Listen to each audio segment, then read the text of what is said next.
A graça e a paz do Senhor Jesus a todos.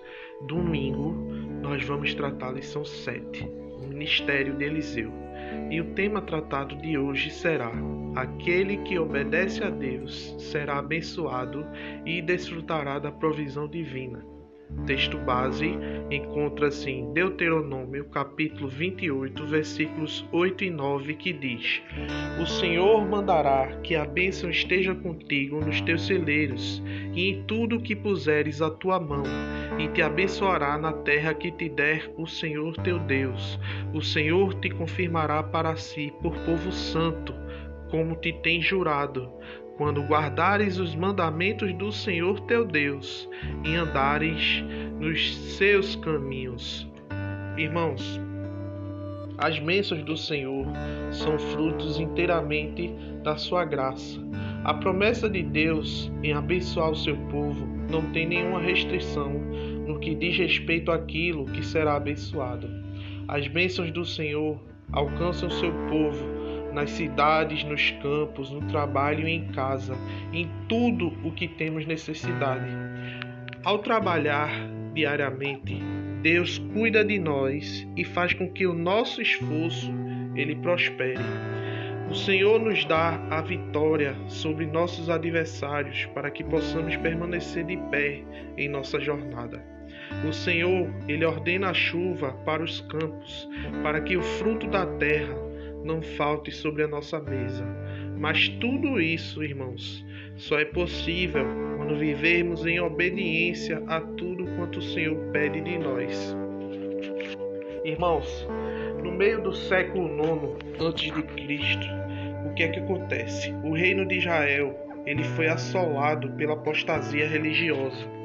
A casa real, representada pelo rei Acabe e sua esposa Sidônia, Jezabel, eles proviam a religião de culto a Baal e não hesitavam em desarraigar a verdade por meio da força. Então Elias, ele se queixa ao Senhor e diz: Tenho sido muito zeloso pelo Senhor, Deus dos exércitos, porque os filhos de Israel deixaram teu concerto, derribaram os teus altares e mataram os teus profetas à espada. E eu fiquei só, e buscam a minha vida para matarem. Nós vemos que é um bom resumo da situação da apostasia da nação de Israel. Ou seja, os filhos de Israel, eles deixaram a aliança junto ao Senhor. E a perseguição religiosa que estava existindo.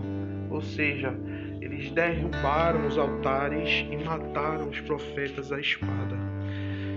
E a determinação de destruir o culto do Senhor.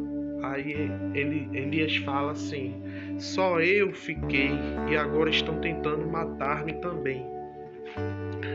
Existem, como nós vemos, as bênçãos e as maldições que foi proferida diante do povo de Israel. E o que acontecia? Foram ditos sobre o Monte Ebal e Gezirim. Não foi dito para que o povo, após ouvir, fizesse uma avaliação do que foi falado, mas para um minucioso exame, apontassem pontos em que concordavam e que não concordavam com o Senhor. Nós vemos que o povo estava disperso e Elias ele combatia fervorosamente isso.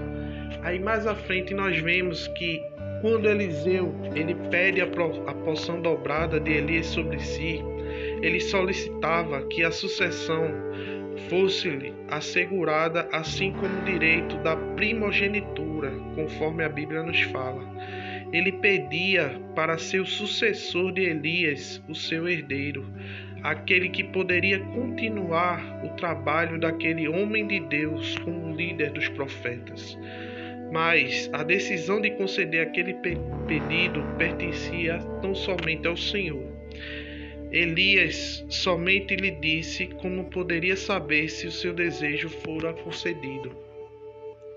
Então o que acontece? Deus ele atende ao pedido de de Eliseu, porque os seus motivos eram puros.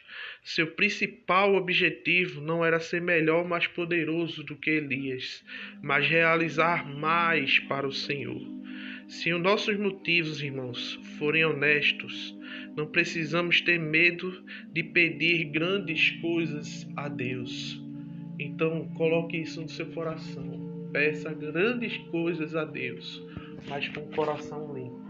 Deus abençoe seu dia. Em nome de Jesus. Amém.